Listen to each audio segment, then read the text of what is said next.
Should you downsize, rent, or refinance your home? The average 30-year fixed mortgage is hovering around 6.67% according to Freddie Mac's July 3rd, 2025 survey. Yet you and millions of other baby boomers still carry loans in the 3% range.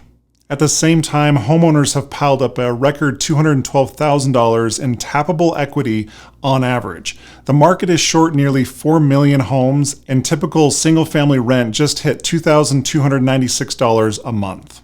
That cocktail of high rates, big gains, and tight supply has many asking a simple but high-stakes question.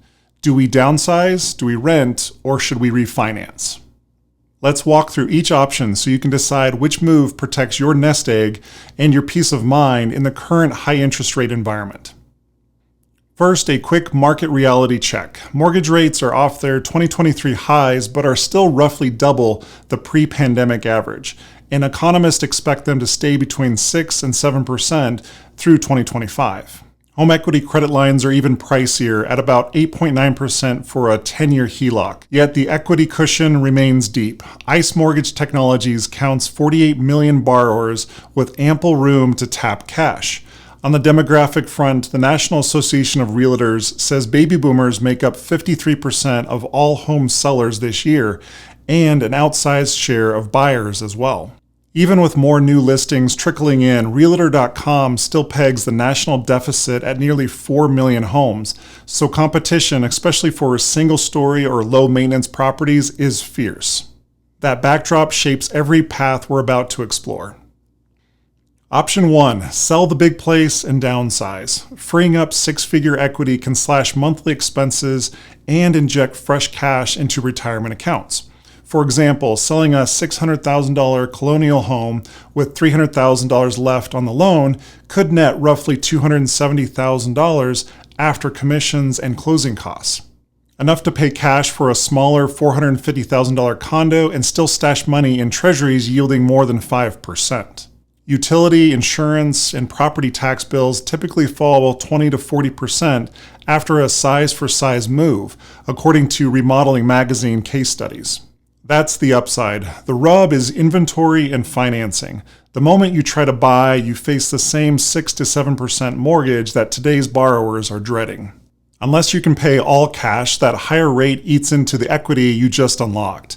One workaround is targeting 55-plus builder communities, many of which buy down rates or offer credits that can offset thousands in closing costs. Lennar and Pulte have both advertised such perks this summer. Before listing your home, run the numbers, including sale price minus agent fees, repairs, any staging, and the purchase costs of the new home, so you know exactly how much spendable cash you'll have. Option 2. Sell, then rent. For empty nesters itching to test drive a new city or simply sidestep surprise maintenance bills, renting can feel like liberation. At $2,296, the typical national rent is up 3.8% year over year, but still far below the all-in cost of a new mortgage on many downsized properties. Liquidating equity and parking it in a laddered 6-month treasuries, currently earning around 5.2%, means your nest egg could spin off roughly $1,170 a month on a $270,000 principal, enough to subsidize half the rent while preserving principal. However, rent inflation risk is real. Zillow's forecast calls for another 3% plus rise over the next 12 months if housing supply stays tight. You'll also forfeit property tax deductions and any future gains that might come from owning real estate, so weigh the trade-off carefully. I've both rented and owned our family homes over the last few decades, and there are many pros and cons beyond just the financial aspect of both. Option 3. Tap the equity and stay put.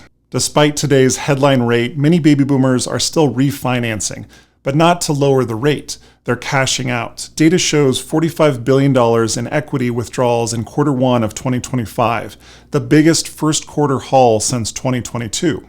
A cash-out refi resets your entire mortgage at roughly 6.7%, so unless your existing rate is above 5%, it seldom pencils out purely as a rate play. More common is a HELOC layered on top of a cheap first mortgage.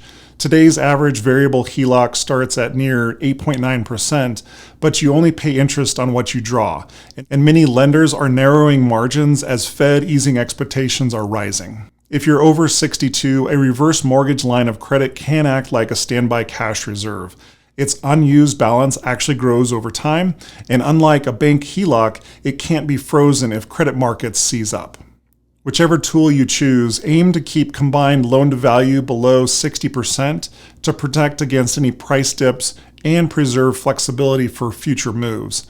Also run the numbers on remodeling payback.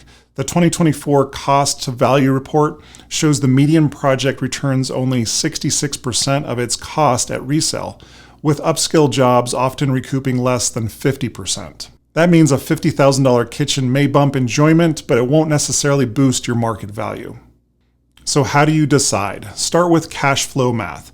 If pensions and Social Security cover your essential spending, downsizing or renting to unlock lump sum equity for investing could lift long-term returns. If monthly income feels tight but you love the neighborhood, a HELOC or a modest reverse mortgage might fill the budget gaps while you age in place. Next, project your health and mobility over the next decade.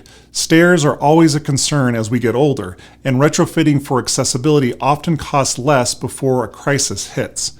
Finally, zoom out to taxes and estate planning. Selling a primary residence you've held for decades can trigger capital gains way above the $500,000 married exclusion. Converting to a rental and using a future 1031 swap might defer those taxes entirely.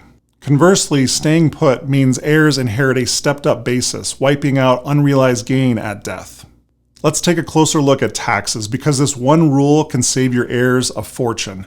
A stepped-up basis simply means that when someone inherits an asset, your house, stocks, even a classic car, the IRS resets the cost basis to a fair market value on the day you pass away. So the decades of paper gains you enjoyed disappear for tax purposes, and future capital gains tax starts counting only from that new stepped-up number. Here's an example. Mom bought a Phoenix, Arizona ranch house in 1990 for $150,000. At her death in 2025, it's worth $550,000. You inherit the home and keep it for 2 more years, and sell it for $600,000. Your taxable gain isn't the $450,000 mom accumulated, it's just the $50,000 that happened after her death. In community property states like Arizona, California, Idaho, Louisiana, Nevada, New Mexico, Texas, Washington, and Wisconsin, a surviving spouse often gets a double step-up, wiping out capital gains on both halves of the property. In these states, any income and assets acquired by either spouse during the marriage are generally considered to be owned equally by both spouses. That's why holding highly appreciated assets until death can be a strategic play for family wealth, assuming, of course, the estate tax exemption stays generous. Let's summarize your options. If you crave lower bills and minimal maintenance, then go with downsizing, provided you can shop with strong cash in hand and have a clear budget. If flexibility tops your list and you're comfortable with managing rising rents, then the rent and invest route is a great option. If the house still fits your lifestyle and you need liquidity, grabbing some of that equity is a great play, as long as you respect the 60% loan-to-value guardrail. Whatever you choose, don't let the headline interest rates scare you. They merely change the math. They don't eliminate the choices. Let me know in the comments what option you're leaning toward. Will you downsize? Will you rent? Or will you refinance? Did you know that 90% of my viewers have not subscribed to my channel yet? Is that you? Well, please consider subscribing, hitting that like button down below. It's the best way to let me and YouTube know that I'm doing a good job. Until next time, have a great day, and thanks again for watching.